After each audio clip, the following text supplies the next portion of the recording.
Hello and welcome to What's the Story Ghost. I'm your host Annette. And I'm Steven. And today we are on episode 78. Open the gate. Your bingo calls are amazing. I don't even know if they're real or not. I'm that gullible, I'm just going to go along with them. I don't know. It's just Cockney slang. That's all a bingo call is. This week's story is a little true crimey, but also still spooky. I just think it's such a brilliant story. It's to follow on from last week. We crack on? Crack on. Following on from last week's episode of nursery rhymes and their creepy origins, I thought it would be fun to tell the tale of one such lady who had a not so soft and soothing rhyme created just for her. No, her rhyme would be the one that would tell people long after she was gone a story of her suspected savagery. Now, there are very many conflicting theories as to this young woman's true story, and unfortunately, women in the past have been misrepresented, but also underestimated. Take, for instance, the story of Goldilocks. Was she really an innocent little girl who just wanted a place to sit, a bowl of porridge and a nap? Or was she a kleptomaniac who got caught robbing a poor family of bears blind? Or maybe Alice. Was she really just a curious little thing filled with wonder? Or was she a raging gambler who got caught cheating in a game of high-stakes poker in a speakeasy called the Rabbit Hole? Surely not, I hear you cry. But this rhyme leaves little to the imagination. It tells us who, and with what, but not why. Lizzie Borden took an axe and gave her mother 40 whacks, and when she saw what she had done, she gave her father 41. Andrew Borden is now dead. Lizzie hit him on the head.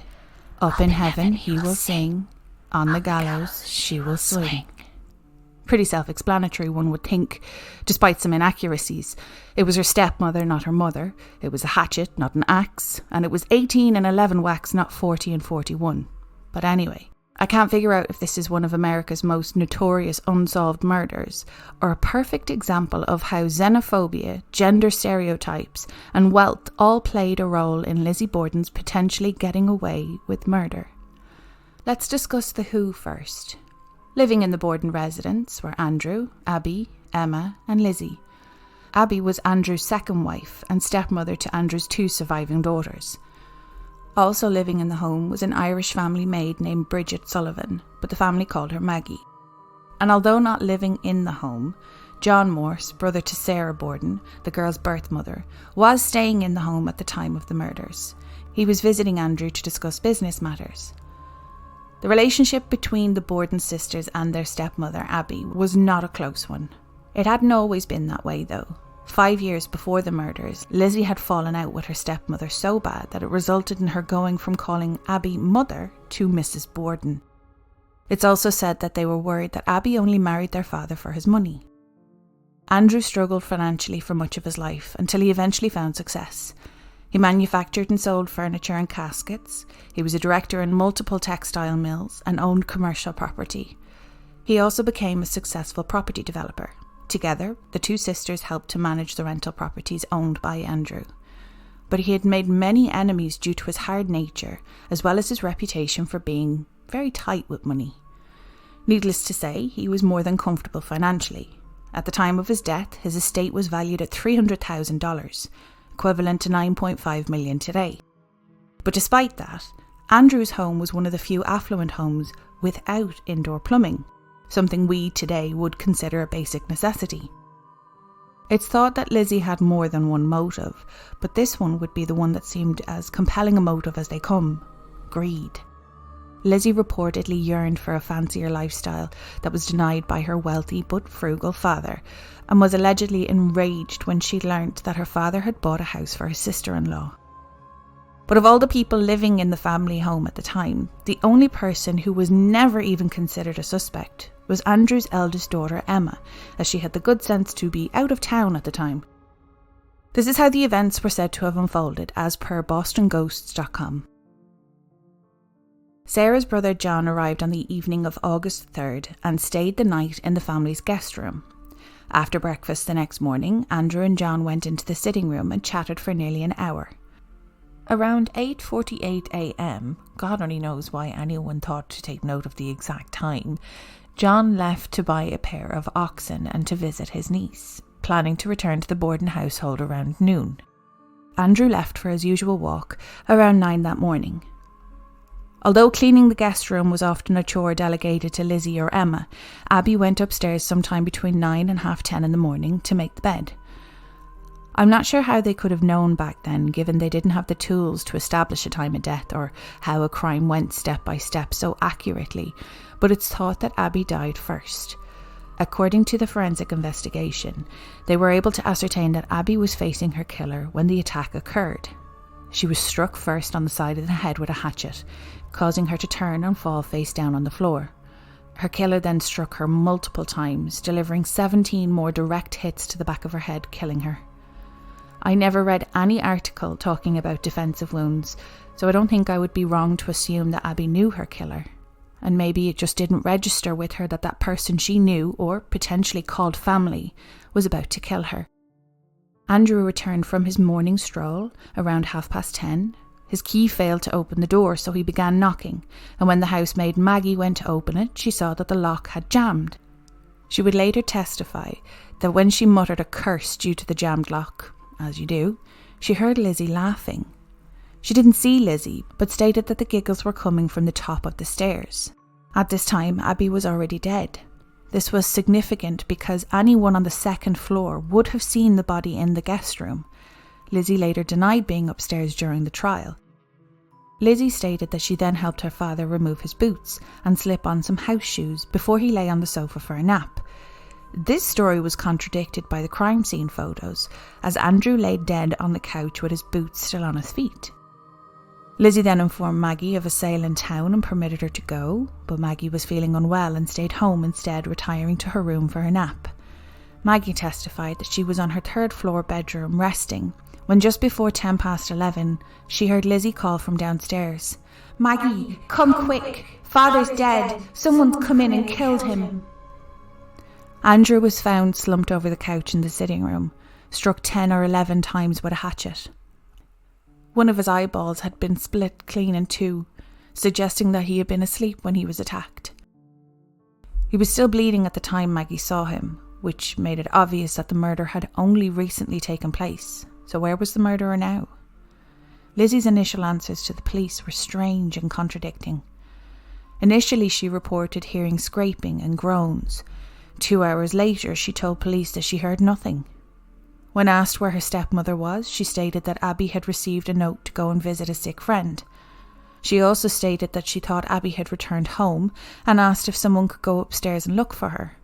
Maggie and a neighbour that had come by, Mrs. Churchill, went upstairs and saw Abby lying on the floor of the guest room face down. Most of the police officers that interviewed Lizzie found her attitude to be a bit suspicious. Some said she was too calm. Despite this, no one bothered to check her clothes for bloodstains. They were criticised for their lack of diligence when they only peeked into Lizzie's room, but left shortly after when Lizzie said she wasn't feeling well and wanted to lie down. In the basement of the home, police found 2 hatchets, one with a broken handle.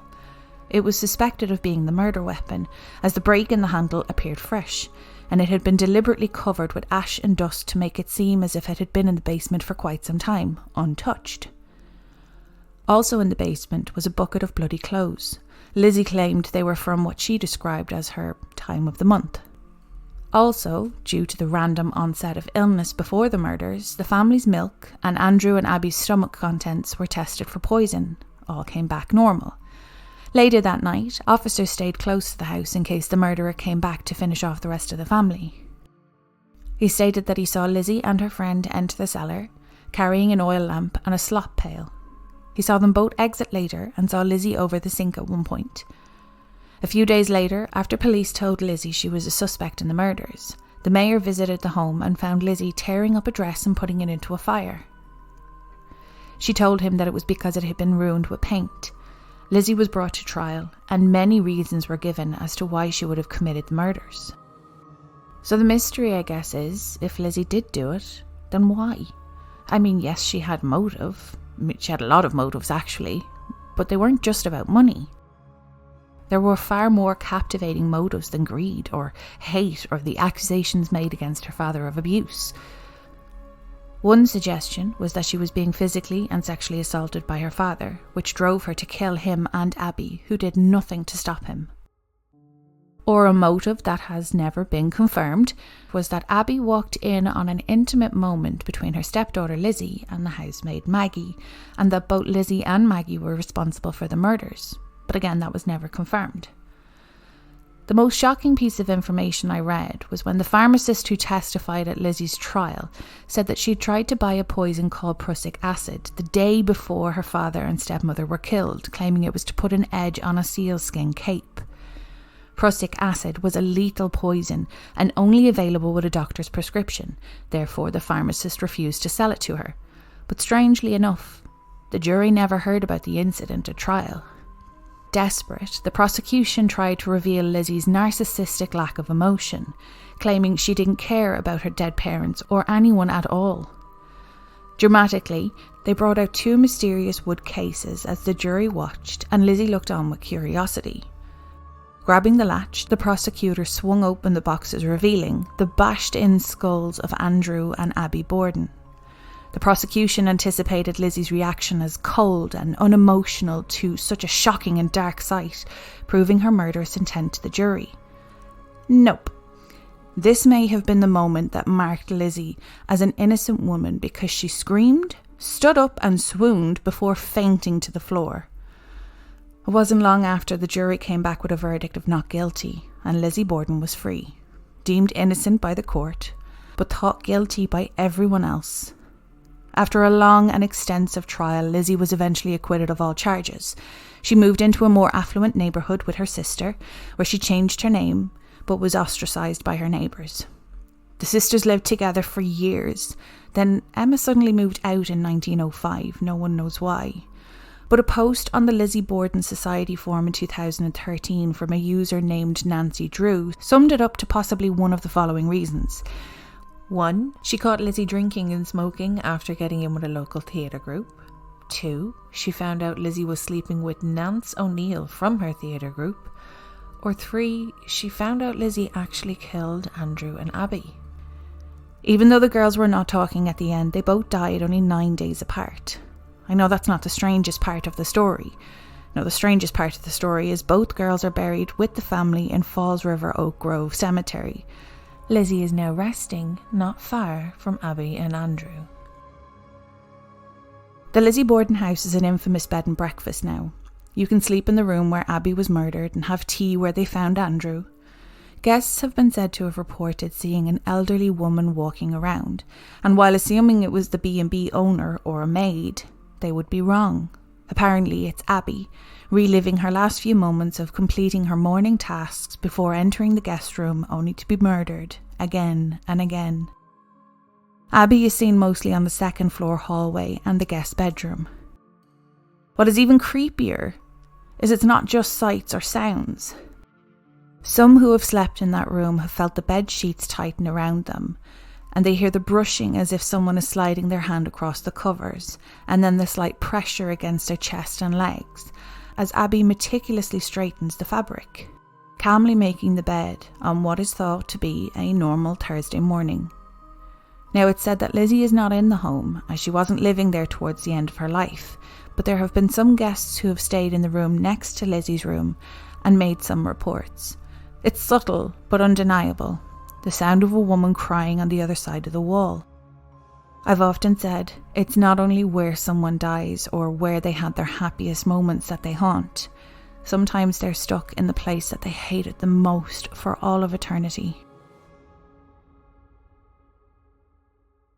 What do you think of that story? That was a good story. So let me get the gist of it. Okay. So, Lizzie Yes. allegedly murders a lot of her family. Her stepmother and her father. So she murders 2 people. Yes.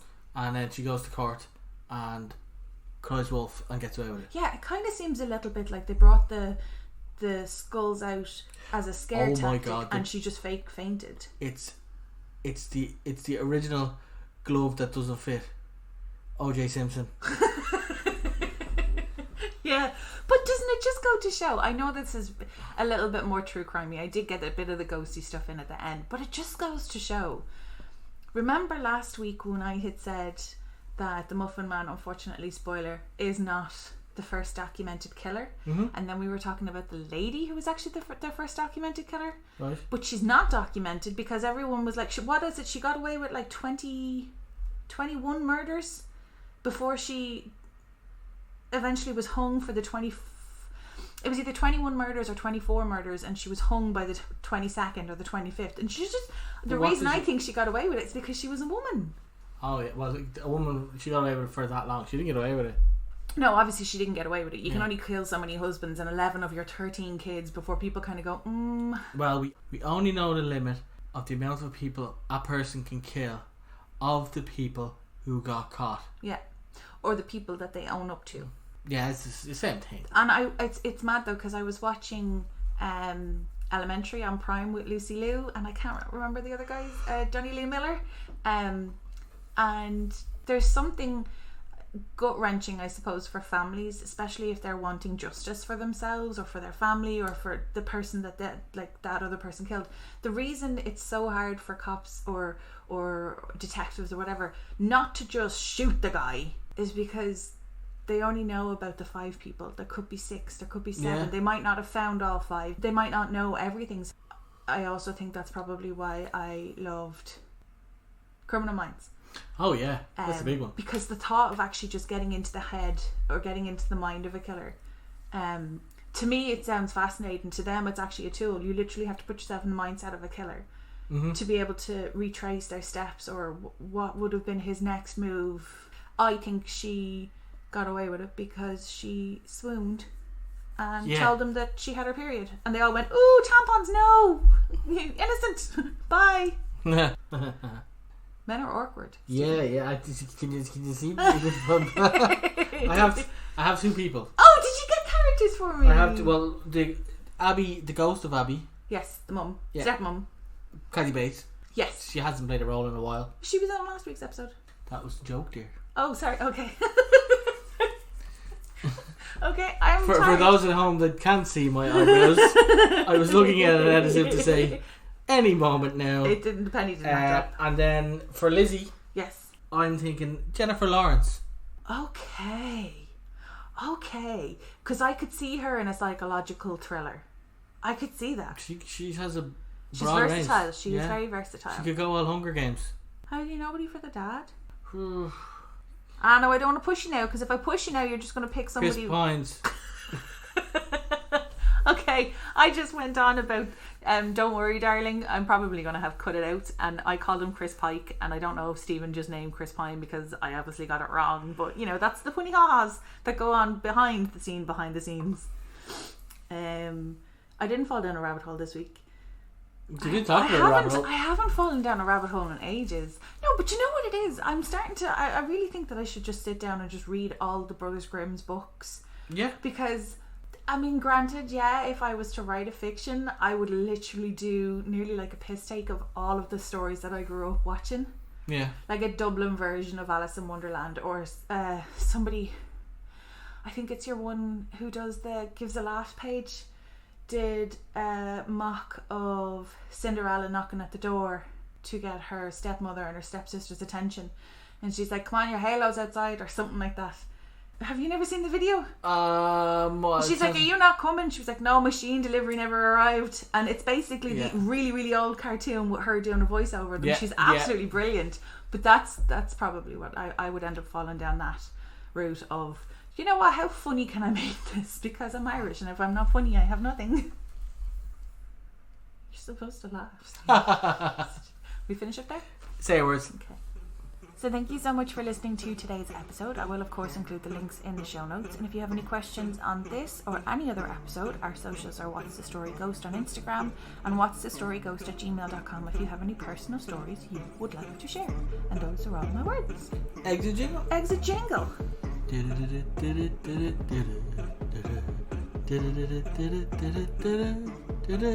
The wind blew, the axe flew, Johnny came home with his bye. Instead of saying the bad words, you were supposed to edit. You were supposed to say bye.